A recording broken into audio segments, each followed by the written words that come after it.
तुळजाभवानी देवीच्या तिजोरीतील सोनं चांदी वितळवण्याची जी परवानगी आहे तो अर्ज औरंगाबाद खंडपीठाने फेटाळला। तर मंदिर संस्थांना या प्रकरणी सुप्रीम कोर्टात जावं असं देखील सुचवण्यात आलंय। विधी आणि न्याय विभागाने तुळजाभवानी मंदिर संस्थांना सोने चांदी वितळवण्यासाठी परवानगी दिली होती, मात्र याला हिंदू जनजागरण समितीचा विरोध होता। त्यांनी खंडपीठात जनहित याचिका दाखल केली होती।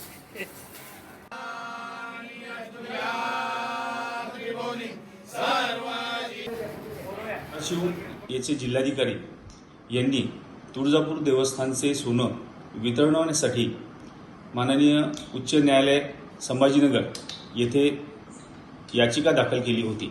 सुप्रीम कोर्टामध्ये प्रलंबित असल्या कारणाने हा अर्ज येथे एंटरटेन करू नये अशी विनंती समितीतर्फे करण्यात आली।